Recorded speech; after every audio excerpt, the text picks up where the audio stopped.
are what we know got away, but the unknown gotaways are those people that have elected to evade apprehension. And by evading apprehension, they're telling us one thing: they do not want to be caught. These are bad people, criminal aliens. We need somebody strong on this border like President Trump.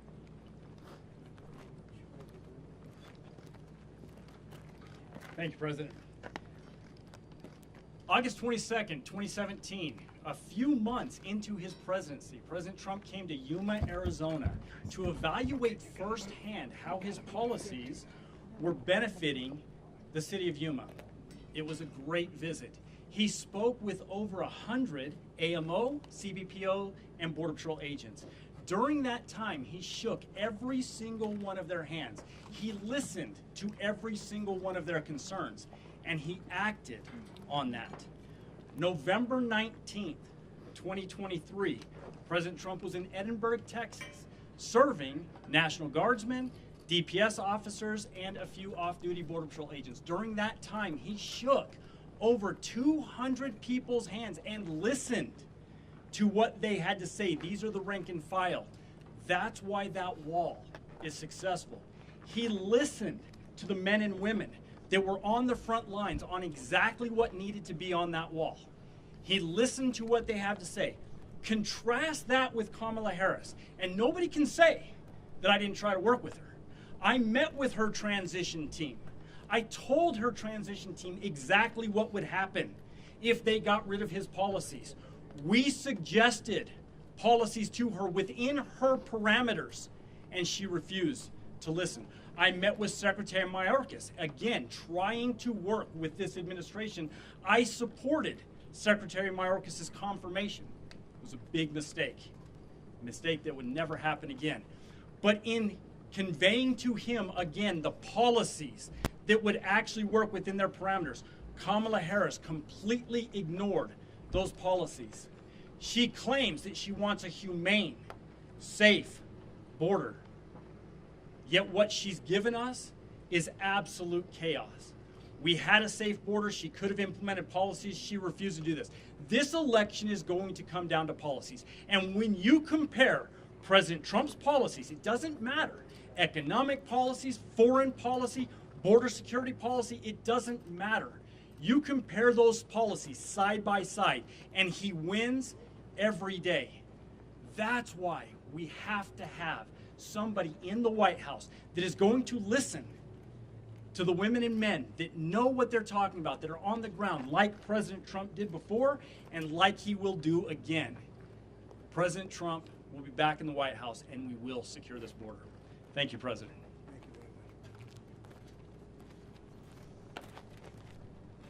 Good morning, everyone. My name is Mark Downs. I'm the sheriff here in Cochise County, Arizona here, and also the chairman for National Sheriff Association for Border Security.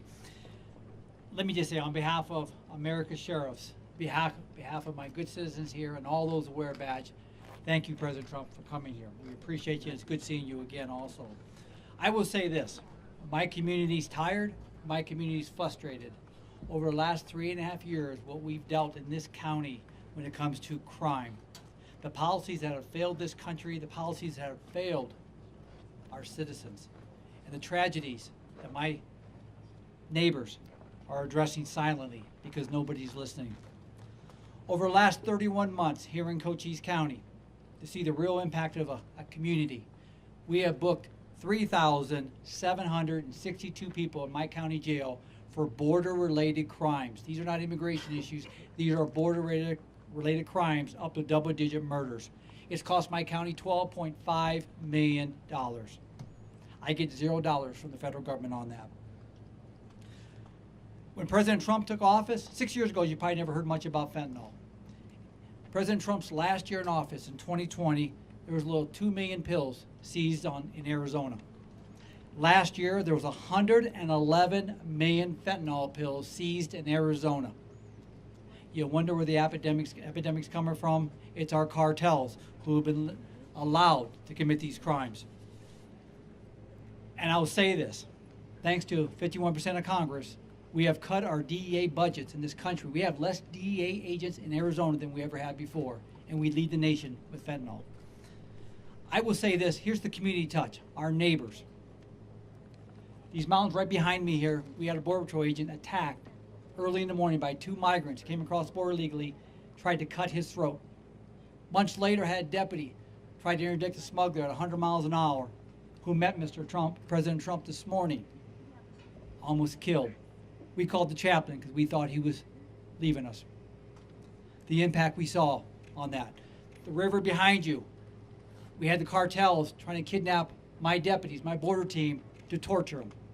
We had the cartel come across the border early mornings to kidnap and kill one of my deputies because they're allowed to think that way. They're allowed to think that way. My deputies, troopers, agents, and officers in this county have endured more harm by the hands of the cartels, and no one is addressing them except local law enforcement and our agents and our troopers. I will say this as I close out. America's sheriffs have stood strong on the voice to secure our borders. We have tried everything to meet with President Biden and Vice President Harris, the border czar. They are the first, this is the first president administration in modern day that has never met with one America's sheriff to address border. That's a shame, and you wonder why we don't have engagement, prioritization, and that's why we're suffering this country. When President Trump was president, I was at the White House more than you can think of. He was always there for us. I can assure you, Mr. President, this community and our law enforcement professionals will never give up hope. To us, hope is confidence, hope is commitment, hope is courage, and your visit today renews our hope here. Thank you, Mr. President, for being here.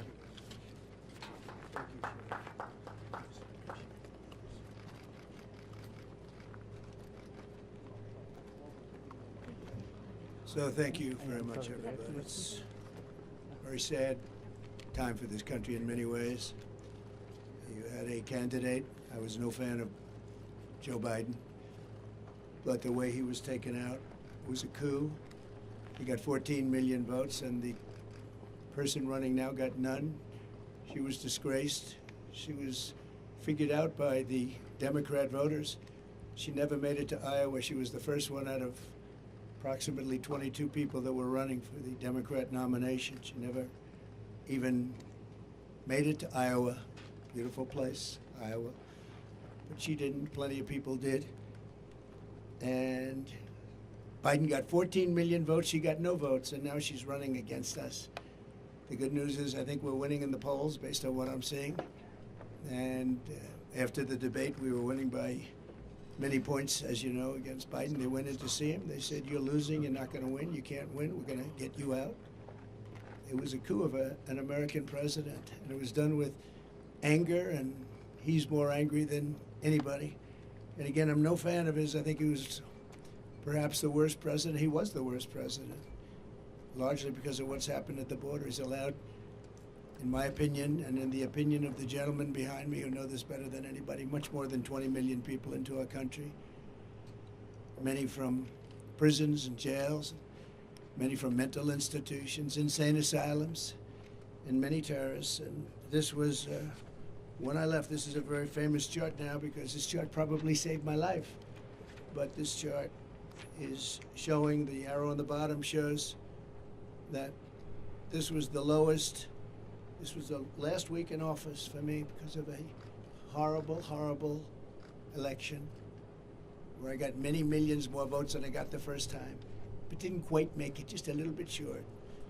We've got to clean up our borders. We have to clean up our elections, or we're not going to have a country. But that's my last week. The arrow on the bottom, you see, that's the lowest point, as the gentlemen were talking. That's the lowest point in the recorded history of the border. This was done by Border Patrol. This wasn't done by Trump. This was done by Border Patrol, working with ICE and law enforcement. And that's what we're going to do.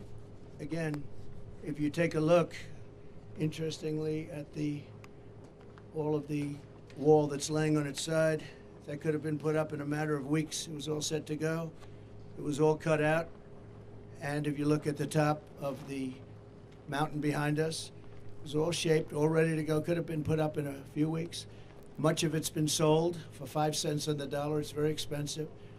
I worked with Border Patrol very closely. We worked, Brandon, we worked with all of you people. And wanted to design something that worked, and we actually had mountain climbers. We even had drug climbers. They call them drug climbers. They can get over a wall so incredible with 75 pounds of drugs on their back. They can climb up things. And we designed this after looking at a lot of different designs. And that's an anti-climb panel that makes it very tough for somebody to climb. This was the one they wanted. A little more expensive version, but this is the one that's a very important panel on top. And it's called anti-climb. And this was put in here just to shade us because there's a lot of rough people on the other side. So I figured you're the media, you want to be shaded. This gets taken off. This is just temporary to shade us from potential hazard. We know about hazards. But all of this wall was built at great expense, and all it had to be, erected. We just had to be stood up on its end, concrete on the bottom, goes down 6 feet. It also went down and shielded from tunnels because we went down about as far as it's practical for them to go down. They build tunnels under walls. We went down pretty deep. We'd go down a lot deeper than the wall, made it very tough for them. And we stopped that, and we stopped people from coming over. But when they refused to, I built hundreds of miles of this. By the way, as far as the eye can see, you look at the other direction, as far as the eye could see, and then I'd hear people say, oh, he didn't build the wall. We built the wall. We built much more than I was anticipated to build. And we were going to build an extra 200 miles. Much of this is that, which is much more than I said I was going to do, because as we built it, they would go around the edges.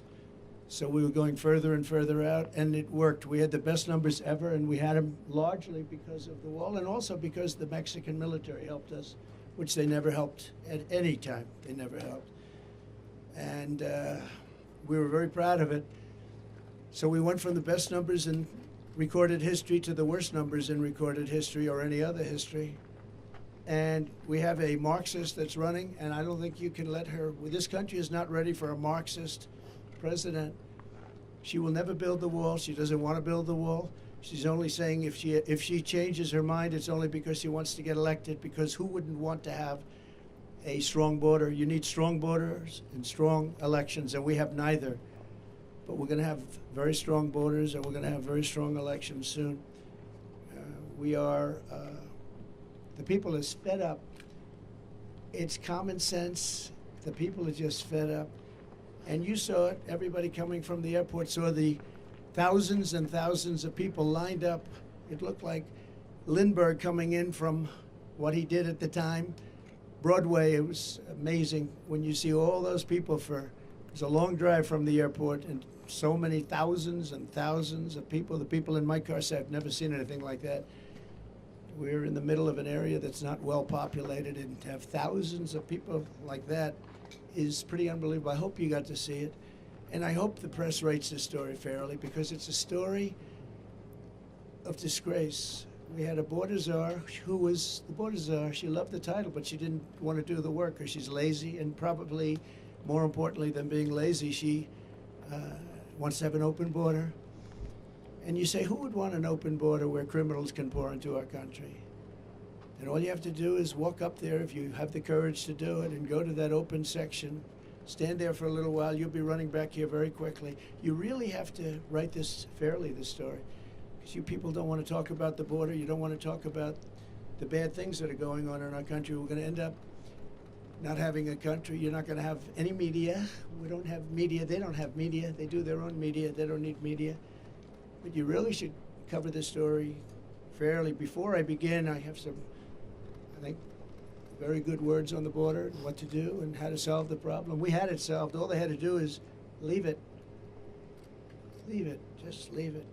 But before I begin, I want to address the fake job numbers on top of everything else, fellas. Fake jobs. The fake job numbers that the Harris-Biden administration has been reporting for the last year. Thanks to a leaker yesterday, meaning probably in this case a patriot, they were forced to release numbers. They claimed falsely that they created 818,000 jobs. So they said they did almost 1 million jobs, 818,000 jobs that actually didn't exist. They were phantom jobs. They're called phantom jobs. The reason they did that is because I was even a little surprised their job numbers look better, because I know the economy's lousy. Everyone here knows it. It's lousy. These people behind me know it's lousy. We have the worst inflation, I believe, in the history of our country. And that's absolutely killing people. But it's 818,000 jobs, almost a million. And these are just the jobs we found out about. There's a lot of other false things that now are being looked at. That number will increase. So they reported false numbers. And this isn't a revision. There's never been anything like this. This is a fraud put out by Harris and by Biden. And they were going to release the real numbers. It's called a revision after the election. But it got found out before the election. And I hope you're going to write about it. But it's a big story. And it's a story that's going to be going very far. People are very upset about it, including government officials are very upset about it. Even people that are Democrats are because it's a pure fraud. You know, when you have a revision, you have a few jobs one way or the other, and they get it straight at the end of the month. But this one was sheltered for a long time, and they wanted to release it after November 5th. I wonder why, when it didn't really matter too much, but even then it mattered. But so I hope you're going to report it. Almost 1 million jobs were phantom jobs. They were fake jobs, just like a lot of reporting is fake. And I hope you're going to report it because people have to hear it. They didn't want these numbers to come out.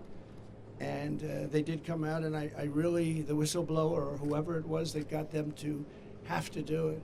Somebody today, a high official said, well, we don't really believe those numbers because Trump gave them. I didn't give them. I got them from the administration, from the Labor Bureau. And these are the stats that were just let out. In fact, officially, I mean, they just came out. They were released in... officially released. Those are official numbers. Has nothing to do with me. I just happen to be playing the role of a reporter for a change. But I hope you're going to do something with it because I think it's a serious thing. It's the same as everything else. And I'm so glad that we decided to do this. It's a little dangerous to do. I hate to tell you, you guys are in danger with the kind of weaponry that we have, but I felt it was important to do. And this kind of stuff that they put up to shield us, I'm going to make you feel not so good. It doesn't mean a thing compared to what comes through there, but at least they can't see you. But it's dangerous territory, and these people have unbelievable courage. The Border Patrol, ICE, the police, local law enforcement, unbelievable. I don't even know how they do it. They talk about, I was courageous. These people are courageous. They go through this every day. And the amount of horrible injuries sustained in fights and shootings are just incredible. Not reported, but incredible. We're here today on the southern border in Arizona where Comrade Kamala Harris, I call her comrade because she is a radical left Marxist. She wants open borders. She wants our country. I don't understand why anybody would want it, but she wants our country to be open to the world's criminals so they can come in and rape and pillage and do whatever they have to do. But she's the most radical left person who has ever run for high political office in our country's history. And by the way, the governor, who's done a poor job as governor, Minnesota, Walz, he's done a poor job, very poor job. His numbers are horrible. People are fleeing his state. I love his state. We should have won his state twice, but a lot of hanky-panky goes on there. Hasn't been won since 1972. Richard Nixon was the last one to win it. But every time I go in there, we have massive crowds and everything's good, but nobody seems to be able to win it. So I know why we didn't win it. People don't like to talk about it. But he's a horrible governor, has bad job numbers, bad numbers for leaving, a lot of people leaving the state. And he's insisted, he put a bill, I'm sure the sheriffs would be very happy when they hear this. He signed a bill fairly recently where boys' bathrooms have to have tampons in boys' bathrooms. I don't even like to bring the subject up, but it's a subject you have to hear about. That's what he wants. He's a radical left guy who lied like hell last night, and she'll lie tonight. We're doing a review of her tonight on Truth, because she'll lie just like the rest of them lied. They talked about what I said about soldiers. I never said anything. I love our soldiers. They made the story up. It was fiction. We had 26 people countering it, but nobody cares. They made up everything, so many different stories. They made up about Project 25. They've been told officially, legally, in every way that we have nothing to do with Project 25. They know it, but they bring it up anyway. They bring up every single thing that you can bring up. Every one of them was false. He brought them up. But they've unleashed a deadly plague of migrant crime on our country by not doing their job. And all of that plank and all of that very expensive wall, it's also got tremendous electronic capability inside of it. It's got wires for cameras and everything else that you can have. It's the Rolls Royce of walls, I can tell you. It's very hardened steel outside, 7,000-pound concrete inside, and rebar inside of the concrete. All different, all very hard to get through. And it's sad to see it sitting here. We have crime going on up the road. In this direction, it's as far as you can see is wall. We have no problem there, but they come in where they refuse to put it up. That was when I first realized that they want open borders. I thought nobody could be so foolish or stupid to want open borders and have the world's population, the world's criminal population pour into our country. That's what's happening. But it shattered so many families' lives and stolen so many incredible young lives. And it's also really badly hurt our black population and our Hispanic population, because these people are taking their jobs. The jobs now are down, way down for the black population and the Hispanic population, because we have millions of illegal aliens that are poured into our country. They've taken the jobs of African Americans and Hispanics. And that was obvious to me. Next is going to be unions. You watch. The unions are going to start going well, because those jobs are going to be taken too. We're honored to really be here with these incredible people, and in particular with some grieving families. And this is a group of people that I've gotten to know. They're incredible people. They've lost a loved one, and thousands of others are out there, and they are grieving also.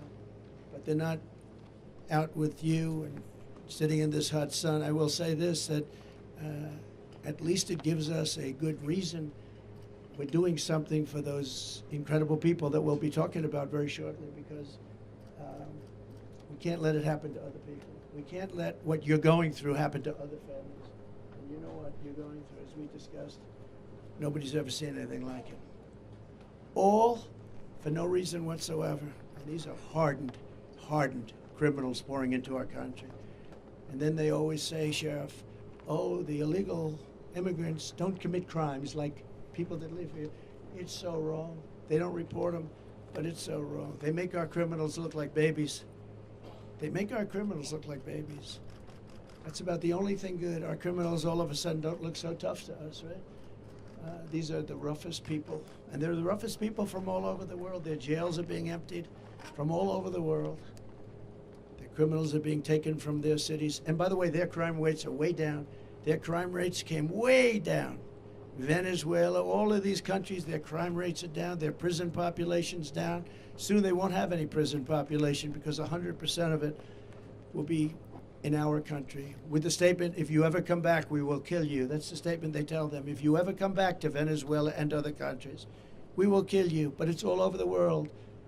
The Congo in Africa. Many prisoners let go from the Congo in Africa. Rough prisoners. All over Europe they come, from all over. Rough sections, the jails. You have to see jail populations are way down. So we've done a lot of trips to the border over the years and told a lot of stories about border victims, including the stories of the amazing angel moms who have never been appreciated.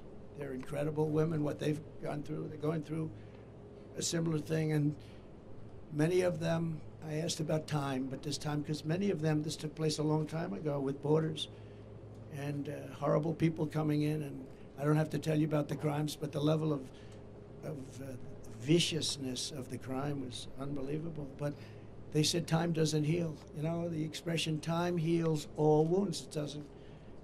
I spoke to some people, they say they're worse now than they were 15 years ago. And this started largely during Obama. And then we stopped it. We had it stopped. And then the first day in, they just said, we're not doing anything. We're not doing anything. And all they had to do is let our people that we had in place, the best people.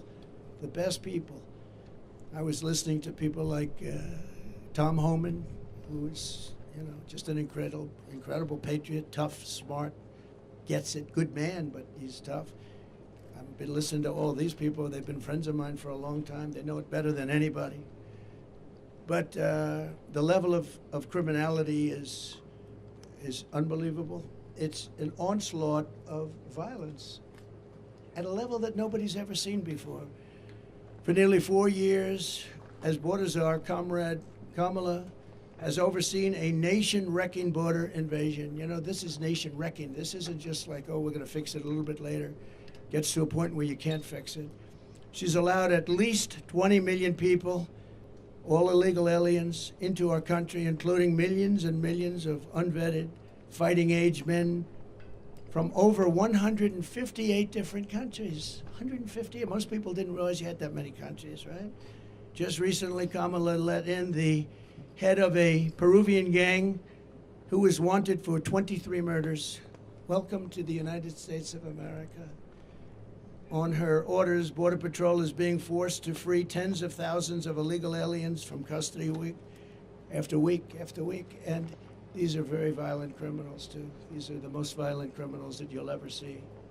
Every day brings another story about innocent Americans being tortured, raped, murdered, and massacred by illegal aliens that Kamala Harris has set free in our country. Don't hold them, they're told. Don't hold them, let them free. They'll behave. Well, he killed 20 people. Oh, but over here it's different. Since Comrade Harris took over the border, there has been a 43% nationwide increase in violent crime and a 60% increase in rape. And the FBI should be ashamed of themselves when they report numbers, because in order to keep the violence numbers down, they didn't report some of the worst cities in the country, like Chicago and others. What a disgrace. The FBI did that. In New York this June, an illegal alien released into our country by Kamala approached two 13-year-old children with a machete in broad daylight in front of other people, forced them into the woods, tied them together by the wrist, and raped them over and over again. Over and over again. Two Kamala migrants were just arrested for the rape of a 46-year-old woman in Coney Island. I know Coney Island very well. That's where I sort of started. My office was out there. Brooklyn, throwing her to the ground and raping her with a knife to her throat. One of them had previously been arrested for raping another woman, but instead of being deported, he was released into our country and told to enjoy your life. In Fort Wayne, Indiana, a woman who was offered a ride home by two illegal aliens was instead kidnapped, held down and raped, then driven around while the illegals discussed how they planned to kill her. They wanted to kill her. They didn't want to have a witness. And she miraculously escaped by throwing herself out of a rapidly moving car, was badly hurt, but she escaped, at least. Those people came from another country, and they were very violent, with an unbelievably violent background. Violence like you've never seen. In the Bronx recently, an illegal alien who Kamala set loose into the country approached a 36-year-old woman while pretending to ask for directions before he wrapped his arms around her throat, pinned her down on a park bench, and raped her publicly on a park bench. And she said, he wasn't trying to rape me, he was trying to kill me. In Michigan earlier this year, an illegal alien broke into a residence and sexually assaulted two young girls, doing tremendous damage to these two young beautiful girls. In Virginia, a few weeks ago, a 54-year-old mother of four was leaving a convenience store when she noticed an illegal alien trying to steal her car. When she tried to stop him, he ran her down, ran her over, and left her dead on the ground. She was dead, and her family is devastated. In Texas last month, a Venezuelan illegal alien criminal let in by Comrade Kamala shot a female police officer multiple times with a rifle, and she'll never be the same. And that's being nice about it. A few months ago, I met with the devastated family of Laken Riley, a 22-year-old nursing student who was out for a jog on the campus of the University of Georgia when she was assaulted, beaten, and horrifically murdered. Kamala Harris let in the illegal alien animal who murdered Laken.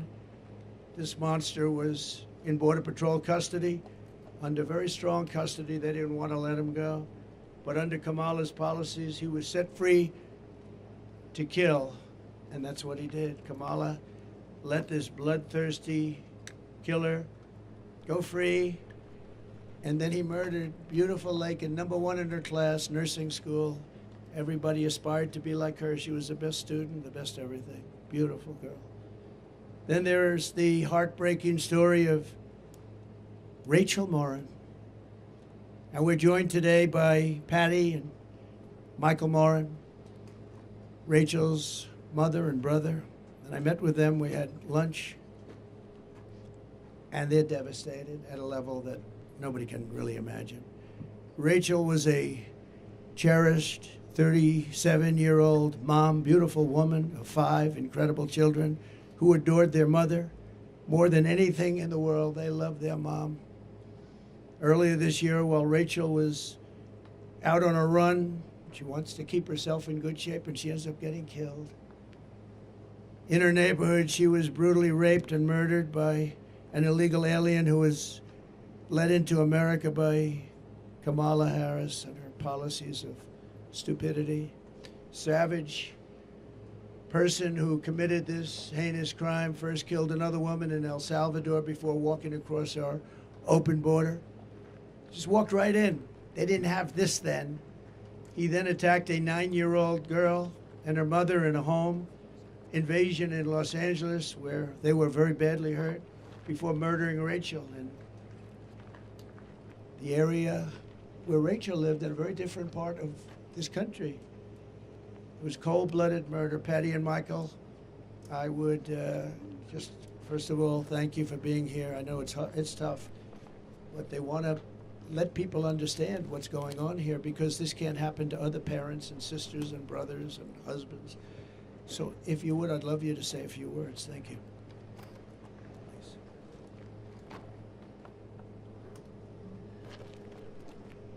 Please.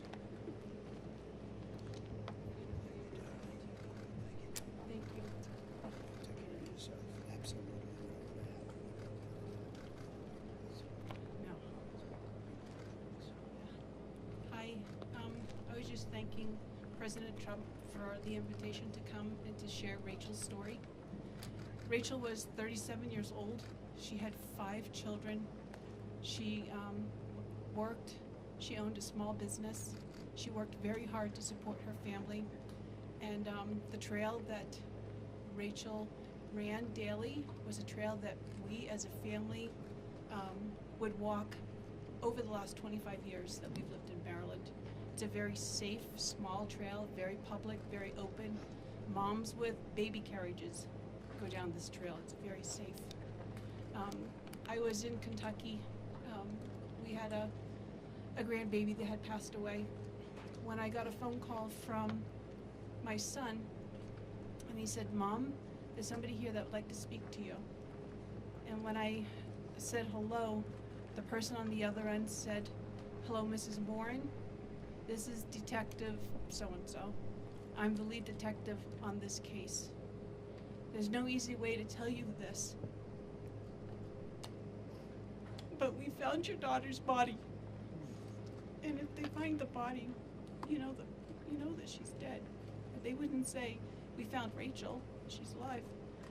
And so they found my daughter's body, and when they found it, just recently it has come out that she was brutally beaten, raped, and then stuffed into a drain pipe. We're 18,000 miles, 1,800 miles from the border. And because of this open border, we've had not just my daughter, but we've actually had two in the same county that we're from, where illegal immigrants have come in and have caused rape and murder of our citizens. And the reason why I came here today and I accepted the invitation is because I really want our words to be heard, and I really want you to take to heart what we're saying. We're not here for a political stand, although we are. We're here because we're losing our moms, our daughters, our children to criminals. And that shouldn't happen.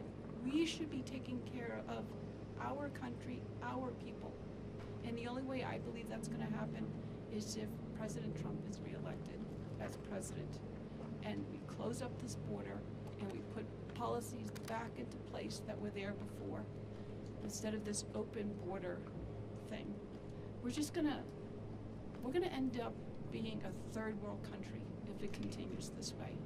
And I hope that you would just take my words to heart, because it's devastating to lose a child, but even more devastating when you see the pictures or you see the body and you really understand what's happened to that person. So please take to heart, this is a very, very important issue, and it's one that's either going to make or break our country. It's not so much, it's about America, it's about Americans, it's about us taking and protecting ourselves and looking out for each other. It's about protecting our families. So, thank you. Thank you.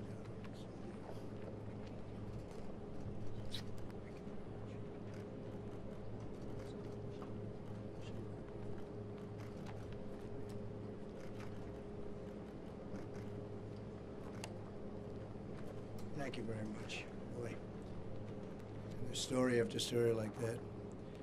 Also with us is Alexis Nungari and Hoamel Guevara, the loving mother and uncle of precious Angel Jocelyn Nungari. Jocelyn was a 12-year-old girl from Houston whose life was stolen by two criminal illegals that Harris freed into our country for no reason whatsoever. They were known as monsters. 2 months ago, after walking to the convenience store, these criminal migrants kidnapped Jocelyn, tied her up for 2 hours, violently assaulted her, and strangled her violently to death. Charged with Jocelyn's wicked murder are two illegal aliens from Venezuela who came across our border. Just walked across like there was nothing to it. Couldn't do that 5 years ago, 4 years ago. They were in Border Patrol custody. They were gotten, they were nabbed, and were then released into our country. Alexis, we cannot fathom your pain. There are so many people that are going through this pain. But we pledge to always hold Jocelyn in our hearts. And Alexis, I'd like to have you maybe come up and say a few words. Thank you very much.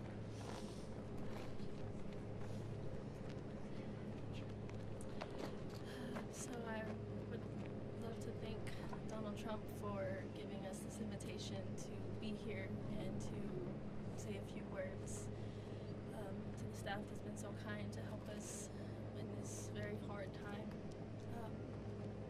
My daughter was just 12. She had dreams to be famous. She wanted to be a famous actor. She was so funny. She was her own personality. And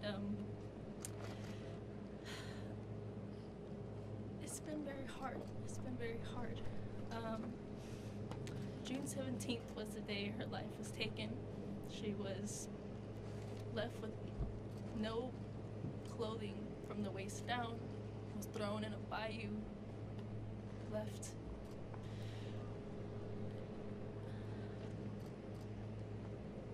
and strangled to death. We believe, yes, she was assaulted off of DNA kit that has been, but it's still very, very early, and it's still very, very raw, and it's still very, very surreal. And they had no reason to do anything that they did to Jocelyn. There was over 300 detention beds that they should have been at because they were detained and they were released when they shouldn't have been released. One had an ankle monitor, didn't stop anything.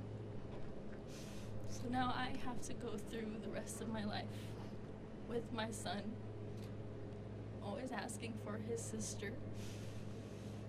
And I just really, really, really want everybody to please take into consideration how important border control is, because we're losing very innocent people to heinous crimes that shouldn't be happening in the first place.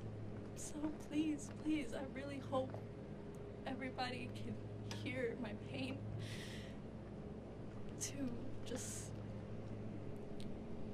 please, please, he needs to be in office, and we need better control. We need to stop this. We need to stop losing our littles. We need to start losing children, mothers, sisters, because now I get to grieve every single day.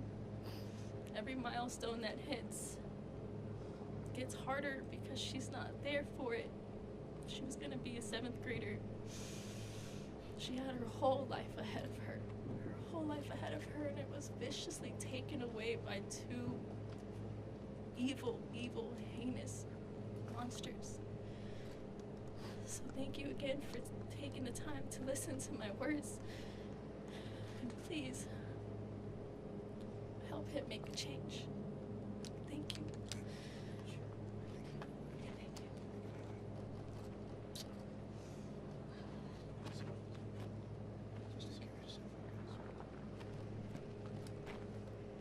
So Jocelyn is in heaven now, looking down on us right now. And in her name and her memory, we'll be fighting to protect every American daughter and child. That's why we're here, because this will happen and has happened by the thousands. There are thousands of people that are in horrible situations like this. As Kamala gives her convention speech tonight, she will not mention the victims. She won't even talk about them, although now that she sees us, maybe she will. She'll not say their names or express remorse to their families. Kamala says she wants to talk about the future. No, these people want to go back to the safe past. We don't have a future with open borders and all of the other problems this country has. The crime problem, just like they rigged the 818,000 jobs number, they rigged the crime numbers too. That's also been a proven fact, just came out. But she's stolen the future of Lake and Riley and Rachel and our precious Jocelyn, just taking their lives away for no reason. When I left office, I gave Kamala Harris the strongest and most secure border in American history. These people have done an incredible job. They worked with lots of others. And if you came here illegally, you got caught, and you were deported or put in jail, depending on what. In some cases, we put them in jail because we didn't want, they were so violent, we didn't want to take a chance that they'd come back. But generally, they were deported and brought into countries that wouldn't accept them before me. With me, they accepted them. They wouldn't take them back, but with me, they accepted them. I said, you're going to have a lot of problems if you don't. We ended catch and release. We had remain in Mexico. The greatest policy, remain in Mexico. How good was that? Everybody remained in Mexico until they were checked out, and either they came in or not. Most of them didn't qualify. Title 42, Safe Third agreements, and 500 miles of border wall that was very, very difficult to even think about getting over, around, or under. The final gaps of the wall were about to be sealed. Then Kamala came in and dismantled every single Trump border policy and halted all wall construction. And there it sits, but much of it's been sold. This is just a small example of what it was, what it is before they lift it up. So you can see on the ground behind me the sections of wall that taxpayers paid for, a lot of money, but Kamala refused to put up, just refused, she wouldn't do it. Everybody called. I even made some calls. I said, you gotta put it up. You gotta put it up. But she didn't want it open. She wanted a wide open border. What Biden and Kamala have done to the families here with me and so many others, thousands and thousands of others, not only killed, also really badly hurt to a point where they'll never lead a normal life again. It's shameful and it's evil. Every year under Harris, a new all-time record of illegal immigration has been set. Every single year our great borders are. She'll blow away Biden's reputation as being the worst president. She'll be a president that'll make him look good, just like Biden made Jimmy Carter look good. To get illegals into America as fast as possible, Harris has flown hundreds of thousands by airplane. You know, then they say, oh, well, we didn't want him to go. But then we found out a few months ago that they're flying him in over the border by airplanes to all over our country. Well, that means they do want them to come in, and flying in some very dangerous people. It's close to 1 million people, we think.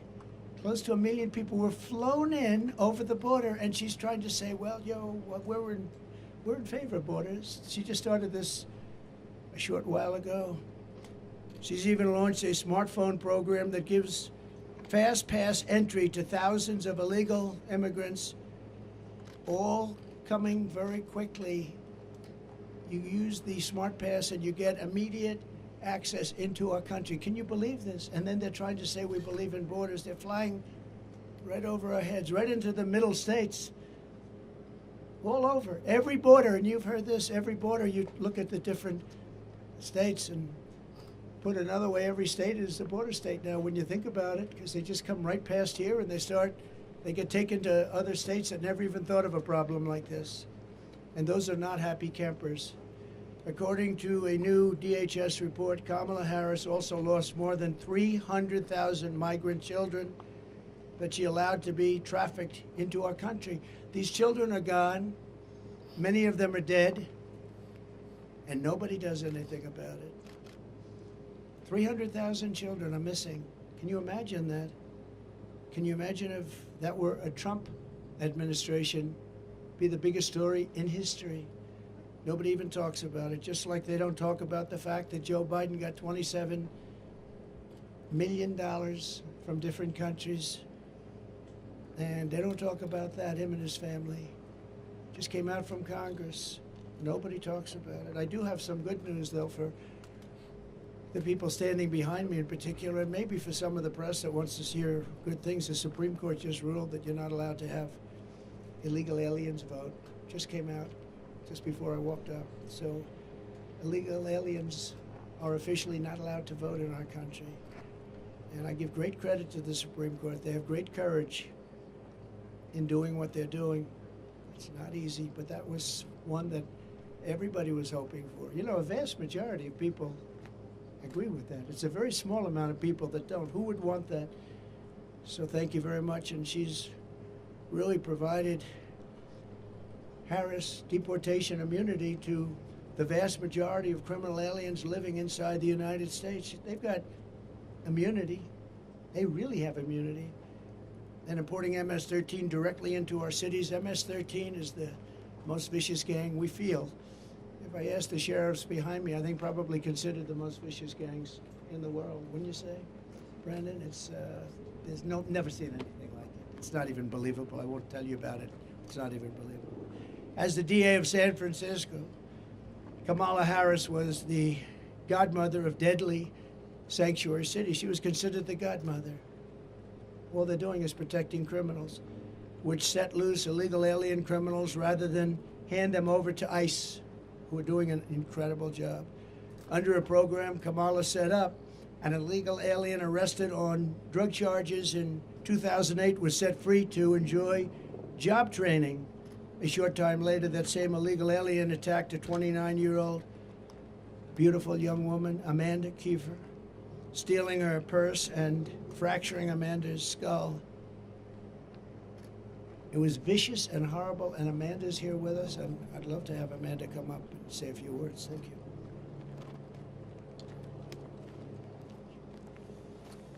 I'm Amanda Kiefer. I don't feel like I belong on the stage with the folks here, since I seem to have gotten off kind of easy with just a fractured skull. I didn't lose loved ones, but the night I was walking to dinner in Pacific Heights, it was a nice neighborhood. You wouldn't expect broad daylight for something violent to happen to you on the way to dinner. My purse was stolen, and I stepped into the street, and the car he jumped into came at me.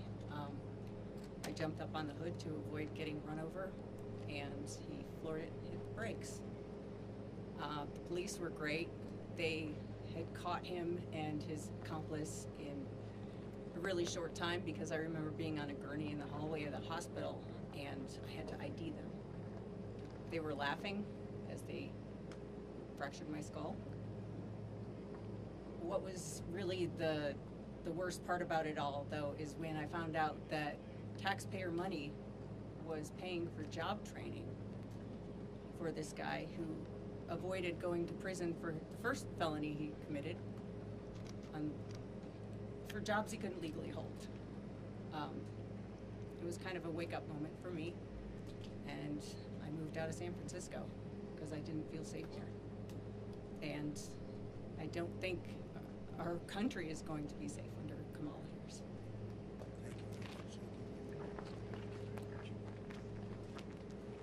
Story after story.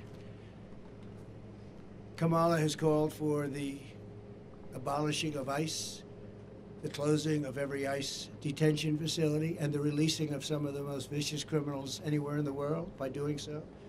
She supports free health care for illegal immigrants and has promised to give illegals mass amnesty and citizenship, which will obliterate Social Security. Oh, Social Security is going to be obliterated by all of these millions of people that she wants to put on, and also Medicare will be obliterated.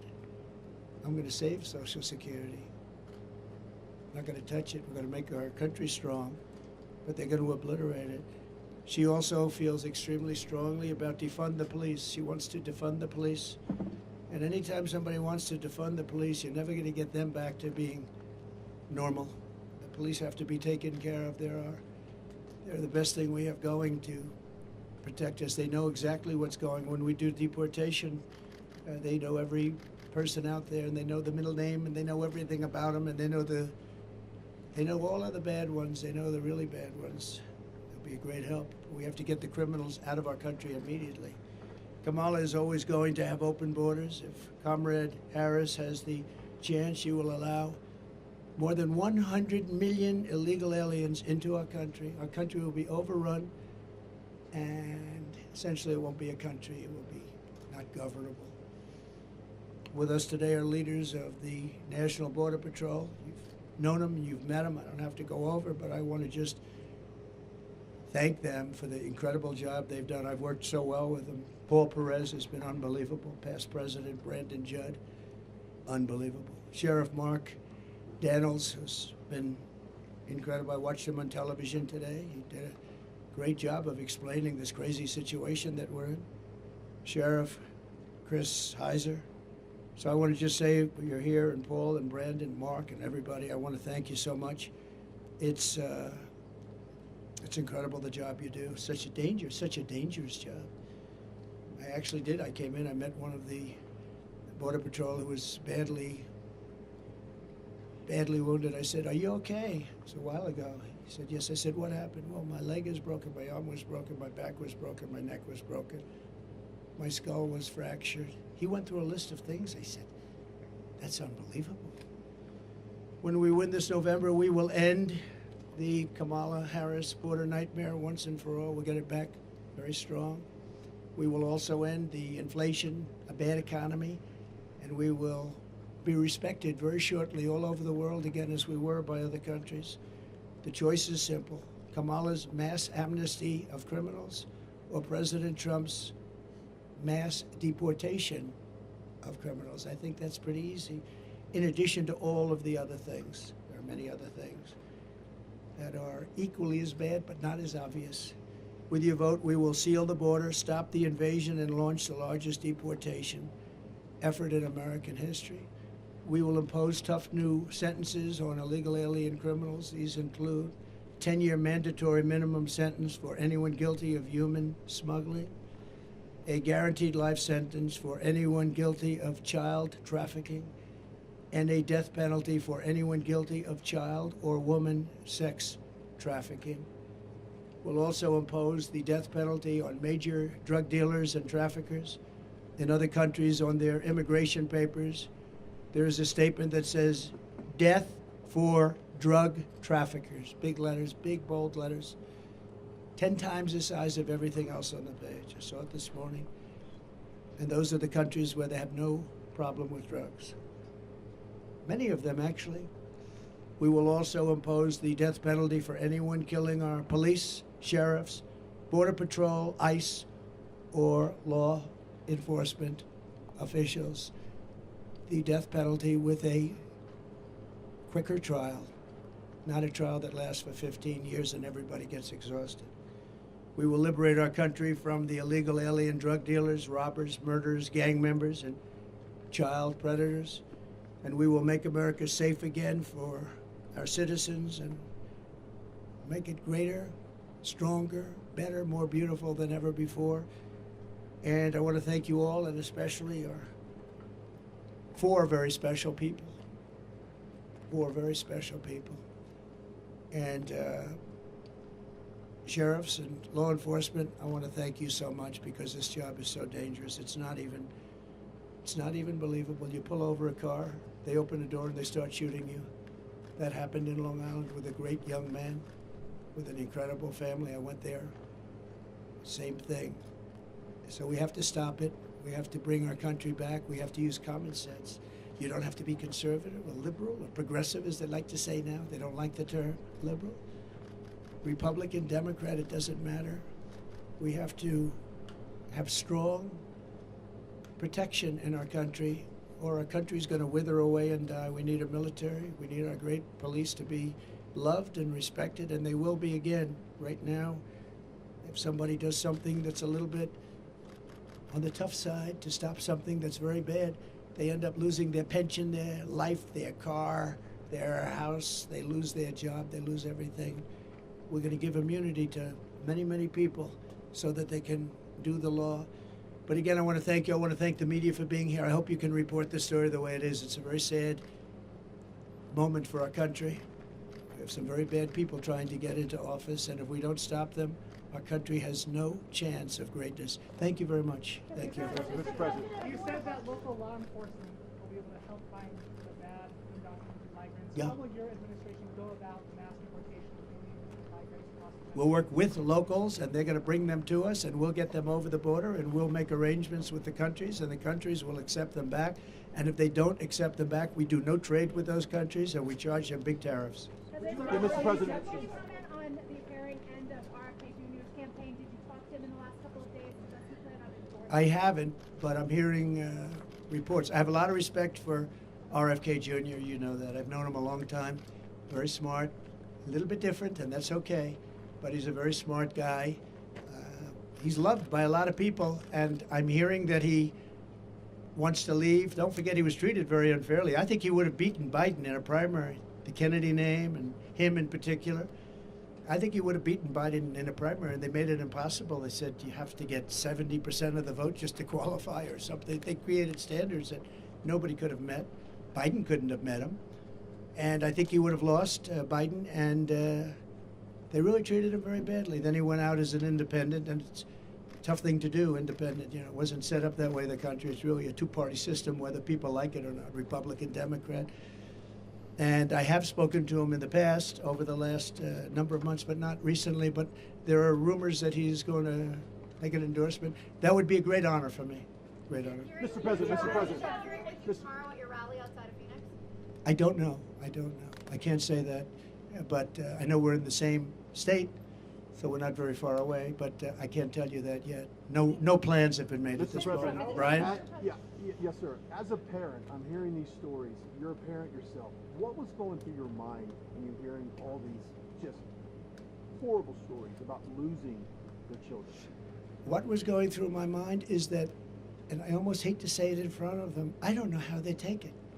I don't know how they can take it. You understand that?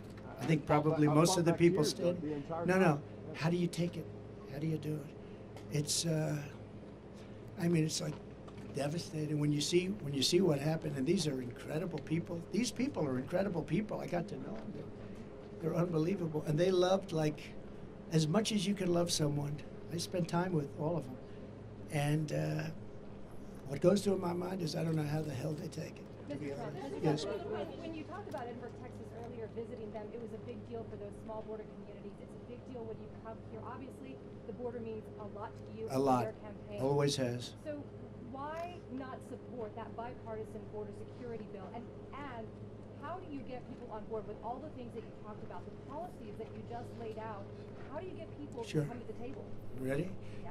The bipartisan, and it wasn't bipartisan, they had a couple of people on the other side. It was weak, it was ineffective, and it would have allowed, as you know, millions and millions of people to pour through, and largely unvetted.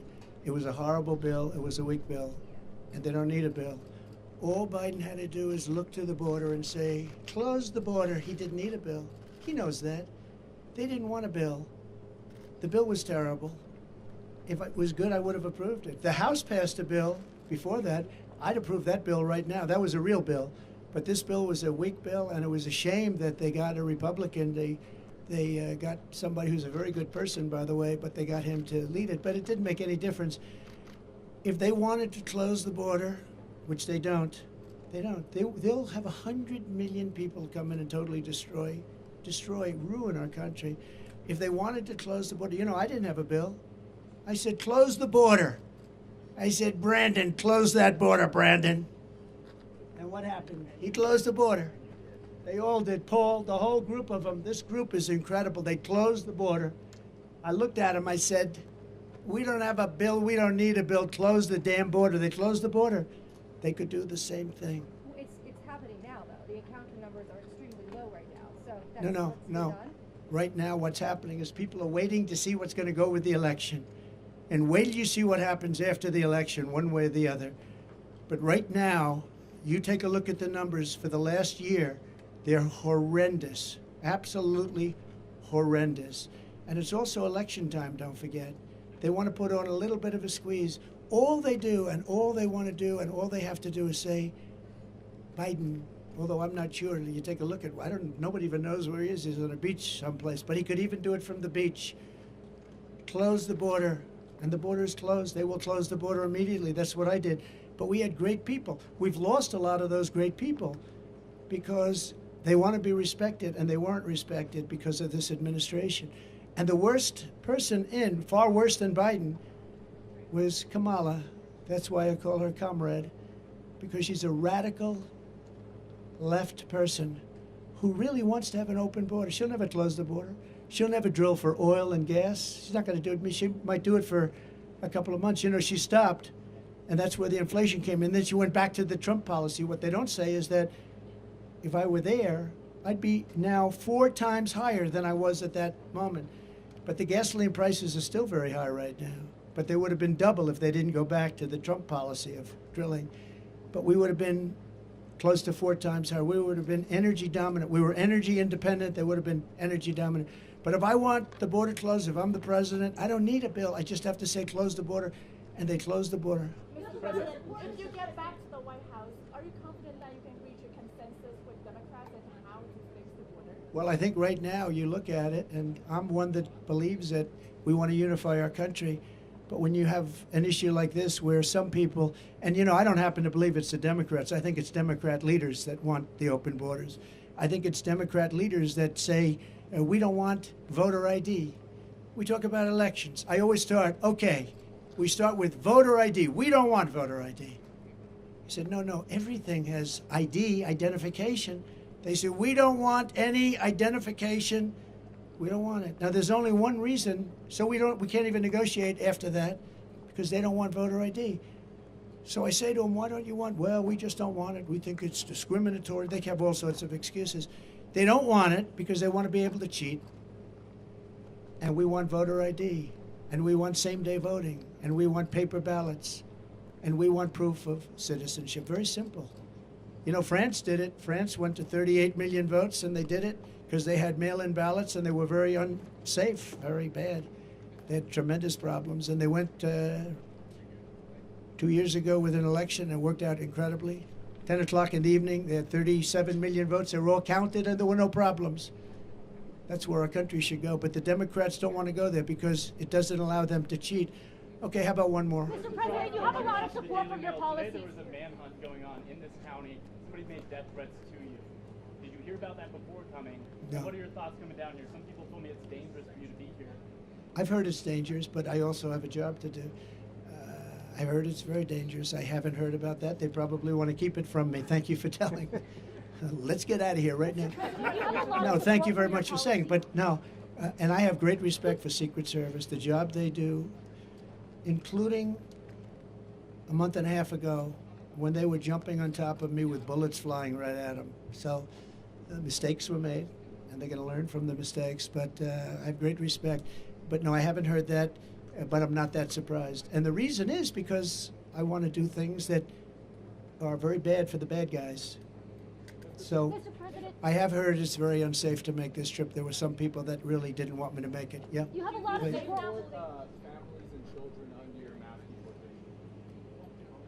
Yeah, we'll work on that. You know, they're missing so many children right now under this administration, over 300,000. Many of them are dead. You know that.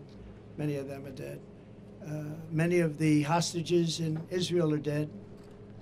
This is why Hamas isn't talking. You know, Hamas doesn't want to negotiate very much because I think they probably don't have very many alive right now, and so they don't want to really get into too much of a negotiation because I think many of those hostages, unfortunately, are dead. But the 300,000 children that are missing, many of them are dead, and many of them are in sex rings and all sorts of things going on. It's a terrible thing. They have done such a bad job in this government in terms of everything, foreign relations, border, crime, jobs. And today you found out that the job numbers are fake on top of everything else. Ladies and gentlemen, thank you very much. You have a lot of support for your policies here. Sheriff Daniels is someone that I've spoken with, I've interviewed before. Yes. He's very much in support of your policies. But when it comes to something like mass deportation, how would you work with blue states and blue cities that might not be as supportive as some of the folks here? Let me tell you, they're much more supportive than you think. I've watched New York, Eric Adams. I've watched the body language, a lot of people that are in charge of that. They want to straighten it out. They can't live like this. New York has hundreds of thousands of illegal immigrants in their midst. Many of them are very, very hardened criminals. And I've watched the mayors, I've watched governors talking, and it's almost like they're talking because they're demanded from Washington. Now, they want it out much more than people would understand. They want them out. They don't want to see their cities overrun. New York is overrun, Chicago's overrun. They're all, and you would be surprised. And the people, including Democrats want to have a secure border. Democrats want to have a secure vote. It's the leadership that doesn't. So I think that'll be a very easy situation to solve. Thank you. Thank you very much. Thank you, everybody. Do you think the election this year will be secured, Mr. President? I hope so.